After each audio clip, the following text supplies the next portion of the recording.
Imagine you're the streaming king, sitting on your throne with 17 million subscribers, making millions of dollars, and then bam! Everyone's calling you out for being fake. Welcome to the hell of Cenat, where 0 to 0 happen faster than you can say the word popular. But hold on a minute. Before I start on this, let me ask you one question. Have you ever tried to entertain 200,000 people at once, all while they're watching every single move you make? No? Well, think about that for a second, because things are about to get very interesting. We are talking today about a very provocative subject in the streaming scene. Why Cenat, the guy who broke Twitch records, became public enemy number 1. I'm not here to defend or attack anyone. I'm here to tell you what happened and why the internet suddenly turned on the guy they loved just a few months ago. Trust me, this story has more twists than a Netflix series, and some of it will shock you. Let's start by setting the stage. Cenat wasn't just another streamer. He was the streamer. He was the highest subscribed Twitch streamer of all time, made words like Riz and Giat so popular they were even recognized by the Oxford Dictionary, and had celebrities like Drake, Nicki Minaj, and Snoop Dogg show up on his streams. The guy was unstoppable. Nike made him their first ever streaming partner. McDonald's created a special promotion with his name, and Forbes estimated that he earned $8.5 million in 2024 alone. He was living the dream that every content creator wishes for. But here's the thing about being on top. There's only one way to go from there, and that's down. Before we jump into the drama, let's talk about what really started changing people's perception of Kai. Remember the Union Square incident in August 2023? It wasn't a little oopsie. That was a full-blown riot, with 65 people getting arrested. Kai said he was going to sell a PlayStation without proper licenses, and a large group of his fans showed up. What started as a small event quickly spiraled out of control, with people getting hurt, stores getting overwhelmed, and police shutting down parts of Manhattan. Kai paid $55,000 as part of the agreement and apologized, but this incident planted a seed in people's minds. Maybe this guy doesn't think about the consequences of his actions, and that thought, it started growing. This is where it gets interesting. I think people are being too quick to judge. Lately, there's been a lot of TikTok videos mocking Kai's reactions to music, claiming he's faking laughter just for views. The criticism is like this: Kai's reactions are too over the top. He's faking his laughter. He doesn't really enjoy the music, and he's just doing it for the views. And you know what? Maybe they have a point. Maybe some of his reactions are exaggerated. But isn't that what entertainment is all about? When you watch a movie, you don't want actors to deliver their lines like they're reading a grocery list. When you watch stand-up comedy, you don't want the comedian to sound like they're telling the joke in a normal tone. So why do we expect streamers who perform for hours to just sit there and react naturally to everything? Let's be real for a second. Cenat streams in front of thousands of people. When Nicki Minaj came on his stream, over 300,000 people were watching live. That's more than most concerts, and they're all watching every expression, waiting for you to entertain them. If you've ever been to a party where you felt like you had to be on the whole time, imagine that, multiply that by 100,000. Now, imagine doing that for 8 to 12 hours every day. Of course, you're going to develop a performance persona. Of course, your reactions are going to be bigger than they would be if you were just chilling at home. But the internet has a weird relationship with the real world. Viewers want their streamers to be genuine and authentic, but they also want them to be entertaining and engaging. It's like asking someone to be spontaneous on demand. It's practically impossible. Now, if the criticism about fake reactions was simmering, Streamer University was the spark that set it all off. In May 2025, Kai organized what he called Streamer University, a 4-day event where he invited 120 content creators to the University of Akron to learn about streaming. On paper, it sounded great. Free education, new people to meet, and a chance to learn from successful creators. But in reality, it was pure chaos, and there was a lot of controversy too.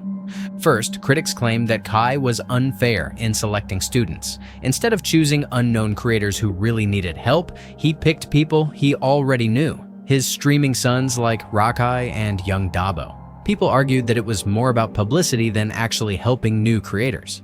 And then came the bullying. Young Dabo got a prank call while getting a haircut. Someone pretending to be from Streamer University called him and told him he was being expelled because he was ugly. Yes, you heard that right. Although it was meant as a joke, people felt it encouraged bullying. But hold on, it gets crazier. One student described the dorms as a war zone. The hallways were covered in baby oil, baby powder, water, and noodles. Students were throwing trash cans full of gross stuff at each other in an event called Glock Dookie Trash Can Splash, which, to be honest, sounds like something a 12-year-old would come up with. There were fights, students had to be hospitalized, a COVID outbreak, and even someone snuck into the dorms and wandered around for hours. And all this chaos was happening live for millions of viewers to watch. Instead of creating a safe space to learn, it became a content farm where drama was encouraged because it attracted more viewers. That brings us to the main criticism people have of Kai now. His critics say he's lost his authenticity. They point to moments like the magic stunt that went wrong during his Mafiathon 2 livestream, when illusionist Max Major attempted a dangerous hanging stunt that many found was inappropriate and dangerous. People are asking whether Kai cares more about attention than being responsible. And you know what? That's a fair question. When you have millions of young followers, there's a lot of responsibility that comes with that kind of influence. Things got worse when people started pointing out problematic behavior. Kai has been accused of being disrespectful to women and even against transgender people. A female streamer named Zoe Spencer accused him of discriminating against her when she was denied admission to Streamer University. This led to a bigger debate about gatekeeping in the content creation world. Whether he sees allegations are true or not, they've only made the criticism of Kai's actions and influence grow stronger. Now, before everyone grabs their pitchforks, let's talk about the flip side of this story. The streaming world is tough, and producers face a lot of pressure to create content that's both entertaining and popular. Kai Cenat streams almost every day for hours at a time. He's a one-man show trying to entertain millions of people. Because of this, some of the criticism about his faked reactions is a bit too harsh. Every entertainer has a performance persona. That's just how it works. Kai has also been doing great things on his platform.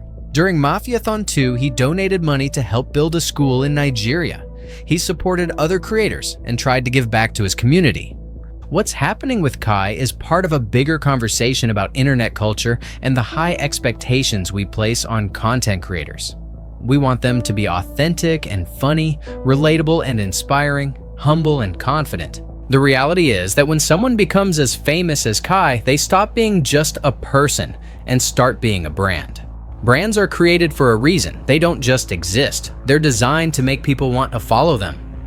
Maybe the real question isn't whether Kai's reactions are staged, but whether we should believe that any of them are real at all. Now, Kai has said he won't do another Streamer University because of all the drama and backlash. He's obviously feeling weighed down by the negative feedback, and it's starting to affect his content decisions.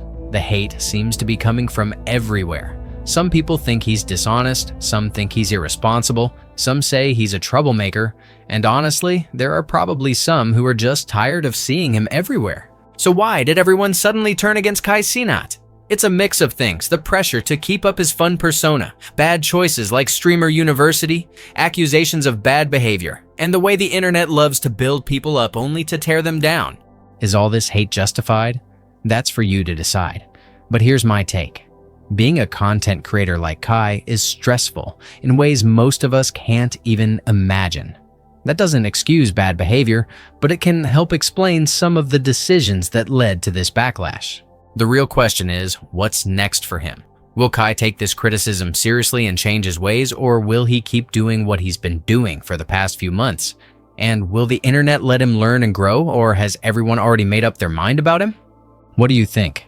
Are Kai's critics too harsh, or does he deserve it? Let me know in the comments below, and don't forget to subscribe for more deep dives into internet drama. Because trust me, there's always more of it.